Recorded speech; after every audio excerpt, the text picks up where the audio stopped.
Dragons, and, they support each other as moms who have gay kids. And I called her and we talked for hours on the phone, and she said, you should come to one of our retreats. We're having a retreat in St. George. There are going to be 50 women there, and you can just come and meet some other moms. Like, at that point, I didn't know one other mom. Like, I didn't have anyone to talk to. I talked to a couple of my friends, and I felt like people would go with me up to the point where, well, the prophet said, and then that was the line, because there was really nothing else they could say. I mean, oh, we love Daniel, he's so great, but nobody really knows what to tell you because he doesn't fit anymore.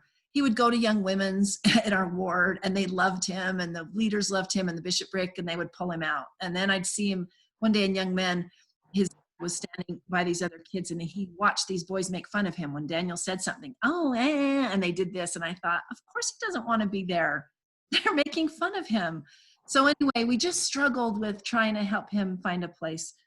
So I went to that retreat, and I was full on Oprah. I thought, well, I'll just go talk to everyone there who goes to church, and I can figure this out, and I can know how to help my son and figure it, within this belief system. And by the time I left there, and I'd heard so many stories from amazing women, some are who are on this call, about how their kids had struggled just like Daniel had struggled. And I started to think, oh, because I remember thinking, Daniel, it's okay to be gay, but you don't need to be a jerk. You don't need to lie. And anyway, just all these things that shame was causing him to do. And I started finding out that a lot of these kids were having the same experiences. A lot of these kids were struggling in school. I mean, most of them. I think almost every mom I talked to, their kid had been suicidal or had an experience, was in therapy and had gone through a lot of these same things. And after a week of literally just talking to all these women, I also met Kimberly Anderson, who many of you probably know, which kind of shifted my thinking on intersex and transgender issues that I had never understood. And all of a sudden I thought, oh, I think the church is wrong on this issue. Like, they're wrong. These people are not an abomination. There's nothing about this that he's choosing. This is who he is. This is my child who is beautiful and perfect and amazing. And he's wired, like all of us are, to connect and to love and be loved. It's part of being human. It's the most basic part of humanity.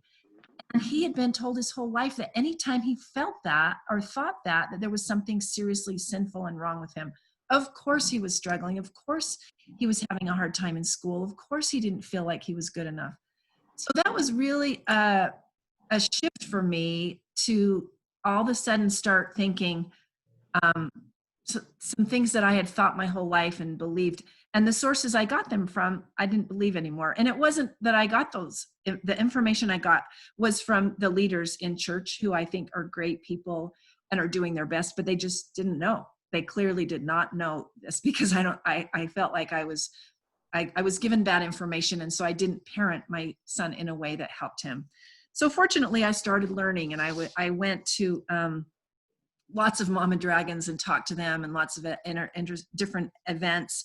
I went to the conferences at Affirmation, and I would listen to people talk there, and I read a lot of stories and listened to a lot of interviews, and I eventually went to a Pride parade. About the same time, a friend of mine was in graduate program at BYU, and she met Lisa Hansen, and most of you probably know Lisa.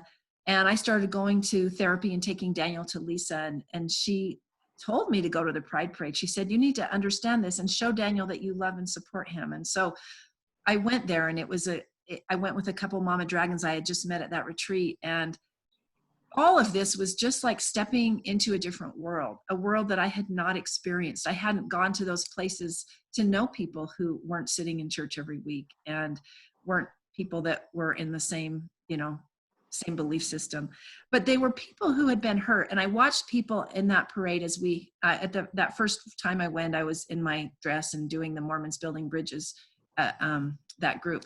And I watched people cry, and I watched people come up and give us hugs. And I thought, we're just, it was just so mind blowing to me and so painful. I'm sure many of you on this call that are parents of LGBT kids who had a very strong belief in the LDS Church or in another faith tradition understand that it's a deep, deep, what do they call it? The dark night of the soul, that angst where you all of a sudden you feel this conflict. It's cognitive dissonance where you think, yeah, but I believe that, but this isn't matching. This isn't fitting. And how do I deal with this new reality in my life? How do I make this work where I have a child who I love with all my heart, and I have a church that I love with all my heart, and this isn't fitting? Like, how can this be a place? How can this be God's church when there's no place for my kid? So anyway, Daniel, after I changed, our relationship improved, and he is now doing a lot better. He lives in Park City and works at an event planning company and travels and does fancy things, which is what he always dreamed of. When Daniel was 18 and started doing better, I have a second child. He is now 21. He just returned from an LDS mission in Ukraine. My third child was at the end, started struggling through 8th grade, really struggling. And this was another child. I mean, he was always in the gifted program, and he was so smart. His name was Jacob. And he, at the end of 8th grade, he put a sign on his bedroom door, and it said, "Can I go to the hospital?" And I knew he'd been struggling. His friend was moving. I thought maybe it's just this kind of junior high angst. I had tried to take him to therapy. He just wasn't interested in doing anything. And I thought, well, I can't take you to the hospital. And so the school called me shortly after and said he had researched a website that said "Lost All Hope: Methods to Take Your Life." And he had a plan at that point to take his life. And so we went to the hospital, and he spent a couple weeks there. And the only thing they could come up with is he didn't have a cell phone. This is 8th grade. And I'm like the mom that says you don't need a cell phone in 8th grade. And we turned the internet off at night. Those were the two things that came out of 2 weeks at Primary Children's. We were totally had no idea. He comes home, and they had medicated him, and that was the end. Like that, I feel to this day, I never had my Jacob again after that. He was medicated, and then he started to change, and we never really found that kid. What we did do was I spent all summer going to a neuropsychiatrist at the U. I eventually went to a chiropractor who did brain work. I went to energy healers. I dragged that kid everywhere. And in the fall, he went to one day of high school and just couldn't do it and shut down, and went to online school and failed all of his classes. This is a kid that in the hospital tested at a college level, couldn't do school. In the fall, he started getting worse and angry, and we went back to the hospital for 5 months in Primary Children's, where we would drive back and forth and go to therapy, and they tried all these different medications, and still they'd say, well, I don't know, maybe it's some kind of a schizophrenia developing. Like, they couldn't ever really pinpoint it except depression, anxiety, kind of like the real deep depression where you have some psychosis at times.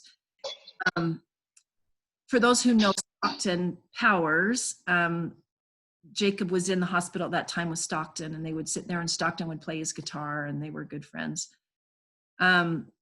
So after this, at the very end, Jacob was home for a home visit, and I read a text when he went back to the hospital, and it said, it talked about a fantasy that he had in going back to junior high, and we realized he was having gender dysphoria, that he was feeling like he was in the wrong body, and that he was feeling like this wasn't matching. And so I started at the very last week or two. They were trying to get him out because they said, we can't help anymore. You need to go to another place. And so I didn't know what to do I thought I had wrapped my brain around this. I was a mama dragon, and I felt like I was pretty open, but still her name is Faye now, had such deep, didn't accept herself so deeply that she still couldn't talk about it. And so we went through all these things. She just shut down. Like there was nothing. She started growing her hair out, and we would go to Costco or somewhere, and I'd say, what do you want? Is there anything you want? And she would just be like this. I don't know. Like, she wouldn't make eye contact. All she would say is, I don't know, almost to any question. And it came to the point where she kind of so disassociated from her body. She didn't know she'd eaten. She didn't know she was hungry. After a time, she said she was gender neutral and wanted to be called foster and use they pronouns. So we did that for about 9 months. And then she decided that she was going to come out as female and go by the name Faye. And at the time, she had asked for me to buy her. No, when she was gender neutral, she wanted me to buy her a bra. And this was still pretty early for me. And I tell this that I felt like in my head, I was in fetal position on the floor of Target. But I was thinking, I knew like after going through all this, I thought, this is her reality. Like, this is who she is in her mind. And I can either support her and have a relationship and help her progress and try to live her best life, or I can't, and I'll probably not be able to have a relationship with her. And I don't care what people think. Like, I didn't care anymore. I just wanted her to be able to find who she was. And the more I listened to other stories of transgender people, I thought, this is a real biological thing, just like it is for gay people. We don't understand it as straight cisgender people who are privileged that we fit in the mainstream. And I need to listen to her, and I need to help her become the person that she wants to be. And so I bought her a bra, and then we went, and she wanted some hormones to block that testosterone. And I thought, what could be worse than being a 6'3", fully developed man and feeling like a woman? And so I said, of course. And we did that. And she has continued to struggle. I adore that child, but she still struggles. She's almost 19. She, being the gifted child who tested at college level, didn't graduate from high school, is working on a GED. It's been a rough journey, but I just want to say some of my takeaways and tell you a little bit about how this has impacted my my elected official position. So when I was running for city council, Daniel, my oldest, said, "Mom, you can't let people know you're a mama dragon. They're going to slash your tires. Like, people in this community will not accept this." And I didn't for a long time. And then Kimberly Anderson did a coffee table book, and I wrote an essay for that book thinking it was just going to other mama dragons. And then they shared it on Facebook. And I heard from the police chief and the county council, and everyone was all worried about me and thought that I was leaving the church. All I said is that I learned how to be a more Christ-like person through this experience than I had. Anyway, so it was very interesting. And I was still pretty low-key about it. I ran for mayor. This is my 3rd year as mayor. And I started going to groups, like we have a Caring Community Coalition, and we have this mental health group. They weren't talking about LGBT issues. Nobody was really talking about it. There was an inactive GSA at the high school. There just wasn't a lot going on for these kids. And I started learning. I learned there were about 3 or 4 other kids just in my ward boundaries who had come out when they were gone in college, but there was no support. There was no conversation around it. So anyway, last year, an amazing woman, Allison Phillips, who lives in Heber, and she came out a couple of years ago as lesbian, and she asked to put pride banners on Main Street because she wanted to show some love and support in our community. And I knew that my city council would never approve that. And we didn't normally approve banners, and normally it didn't even come to me as the mayor. They just approved them if they weren't commercial. So I told her, yeah, that'll be fine. I said, it's kind of like Martin Luther King or women's rights. It's a civil rights movement. And so, yeah, that's fine. You can put them up. So she went to Public Works, and they contacted me and said, did you say they could put up these pride banners? I said, yeah, it's a civil rights movement. I don't see a problem with it. So I went to the council and told them that I had approved the banners and they'd be going up the next week. Well, immediately I got an email the first morning from someone just saying they're so glad they lived in Midway and not in Heber, and this is so horrible, and how dare I? And it exploded from there. So I put a post on Facebook just talking about why I approved it. I said, I can't take credit, but I'll take the blame. I said, there are people, anyway, I just said this Facebook post, and it went kind of crazy. It went to all the news stations. I was interviewed on all the stations and the Desert News and the radio stations. And I had some horrible things said to me. One person said to me, you're just one woman. And one woman tried to take prayer out of schools, and she was murdered and put in her grave, and you better watch out because God will have his revenge. But then for the most part, people were very positive. People were very supportive. People were grateful. There were people that came to me and said, I have a gay child, and I've worked in this county for 20 years and I could never tell anyone. Or I have a gay child and nobody knows. Or thank you. I have a client who told me that she is not out, and she pulled over and cried, and just to feel some support. And for me, the takeaway was it started a conversation that wasn't happening in our community.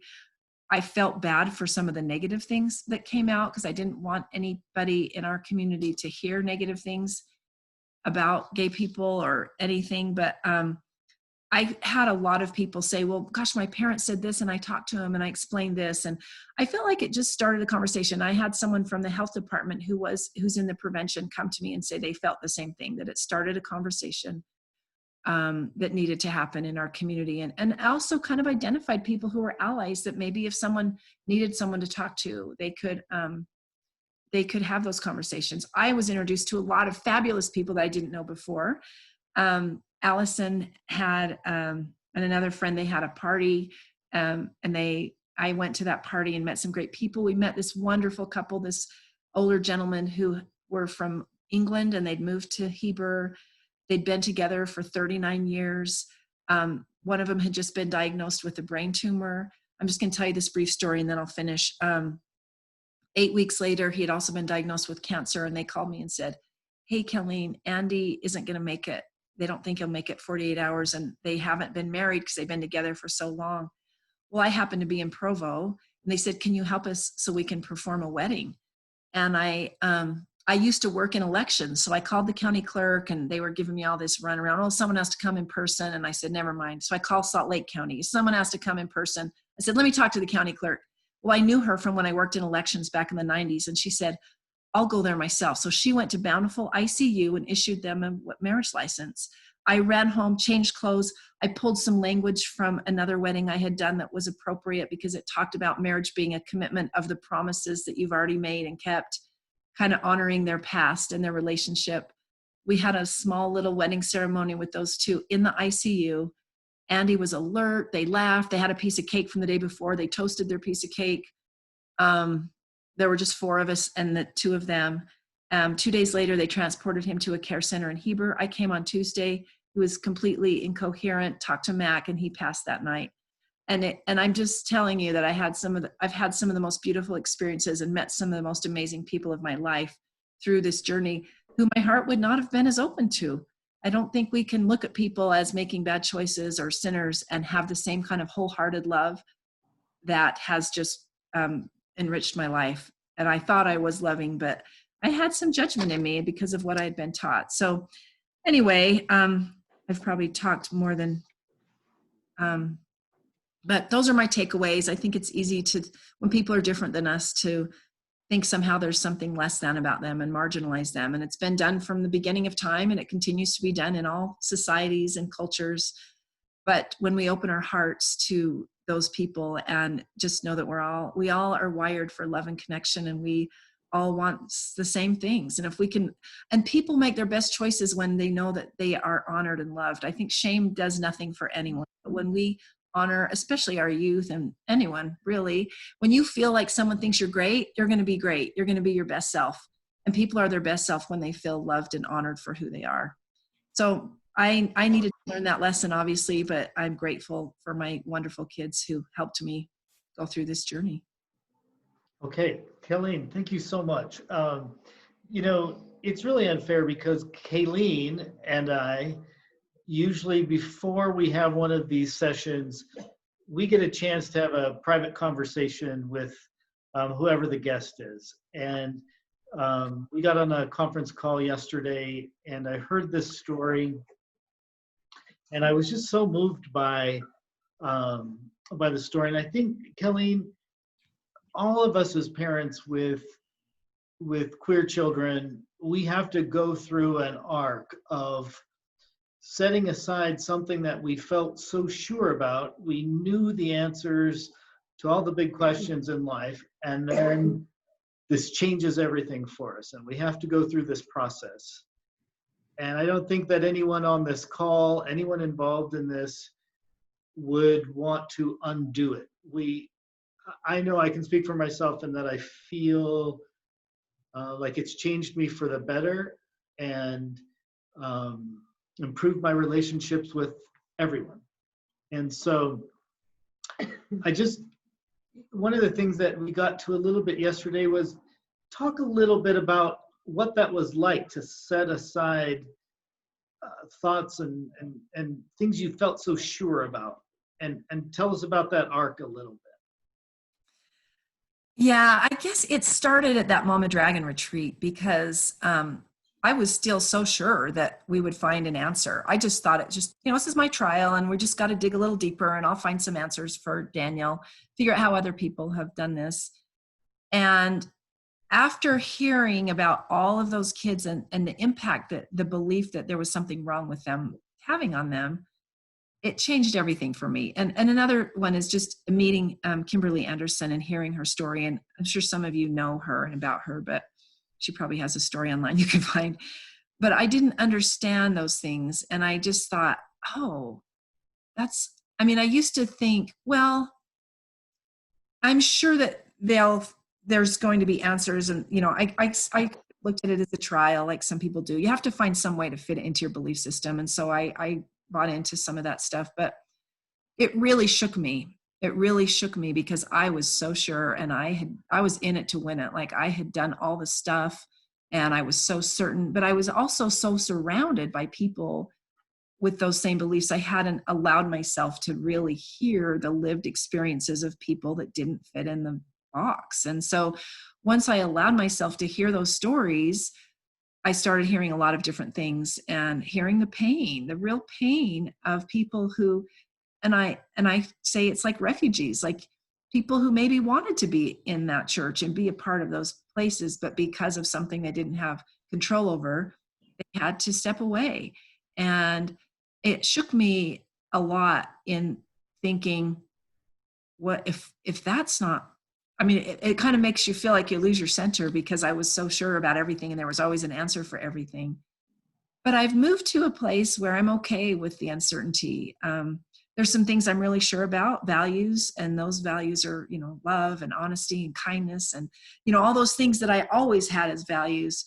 But I'm not so certain about some of the things I used to be. And I think my heart has grown 10 sizes. I'm like the Grinch, because I can look at people that I knew before, and I feel a different feeling toward them. I feel more love and less judgment and more like compassion.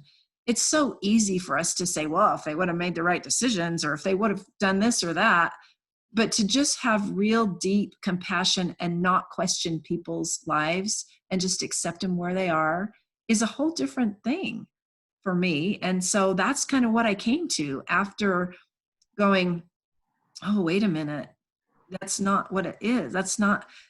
My son didn't choose this. This is just who he is. And he is beautiful and perfect. And I want him to find love and happiness. And I don't know, I guess it just changed the way I see everything, really. I started reading different things and learning different things. And there's a lot of great thinkers in the world that I had not been exposed to. And there's a lot of common themes. And I've learned a lot more about how to be a better person, I think. Wow. Well, tell me about feeling animosity to people who are unkind to him when he was younger. How have you managed that? Because that's something really hard. It's really hard. And you know what? It's still hard for me when I hear people say mean things. Like back then, I didn't know who those people, well, I did know some of them in the church, those boys in the ward. And then, what was hard for me is they would get up years later and they would give their talk about their farewell. And, one of the ones who was really unkind to him, he got called to the same mission as his best friend, and they were APs, and it was a tender mercy, and God loves them. And I know many moms that you're sitting there with what you thought was your dream. You thought your kid was going to be the one up there telling his mission story. And I'd hear people say how their prayers were answered. And I'm like, I've got a kid in the mental health unit because of something he didn't choose. And you're telling me your kid was blessed to go on the same mission with his best friend. And I'm supposed to sit here and listen to that. That's my real feelings. I was just like, I can't. I had a hard time with that because and then I thought, is that really how God works? Like, really? Like he gives my kid something that makes him so he can't even fit in the church at all, but someone else gets their best friend on their mission and they get to be APs together. I don't know. I had to let all that go because I didn't want to feel those feelings. I didn't want to feel anger, but I still have people. I had a guy who protested the banners. I didn't talk about the banners, did I? No. Okay. I didn't talk about what happened after the banner. So I started to tell you how some people were really angry and how it went into this big thing. But this guy protested it, and he would like flip off the banner and then send me these big long emails. And so anyway, I was just navigating all of that. And a part of me was just like, I kind of came to a place where instead of feeling angry, I felt sad for them because I thought, you have no idea. You have no idea about the beautiful, amazing humans that you're cutting yourself off to because you're so set in this belief and you're afraid. You're afraid that maybe there's something out there that, you know, is different than what you thought. And anyway, so I've kind of worked through some of those feelings. I mean, I can't stand when I hear people being unkind to the youth. I've had a few kids tell me stories and, you know, getting beat up and different stories that it's hard for me to even bear. And knowing some of the unkind things that are said to people who they have tender hearts, they want nothing, they don't want to change anyone else, they just want to live their lives. And I still process it. I feel like I'm in a better place about that because I can look at them as saying they just don't understand. And I was there, maybe because I was so able to believe with all that certainty, I can have compassion on people who are that same way and say, I went through a journey. And if I hadn't been able to have these children and meet all the many incredible people that I've met, maybe I would never be that mean, but I would probably believe that what they were saying was right. So Yeah. call me and say, we're going to ask for anti-abortion flags and anti-porn. I had another mayor call and yell at me. I mean, there was just a lot, but and eventually he called me back and apologized months and months later after I did something really kind and went out of my way. And anyway, I just feel like we just had, I mean, I watched Troy at Equality Utah and how his journey has gone and how he's so good about just saying, we just have to try and meet people where they are. And so many of you on this call that I've watched do that. And Encircle, just meeting people where they are and just showing love and support for people who need it as much as you want to smack some people. But There have been friends and family members that you've kind of brought along with you? Or have you a whole new group of friends? I have a whole new group of friends. I feel like the friends I had before were mostly my friends. You know, I've had a lot of friends in my ward and different places. And I think I couldn't be my whole self. I couldn't tell them the whole story because it's so uncomfortable for people. They didn't know what to say. I mean, they love my Daniel, but I couldn't explore all of the things with them and my frustrations. I feel like my family has been great. My mom and sister are on this call. They love Daniel and have totally supported him. My mom and her husband, I can barely see.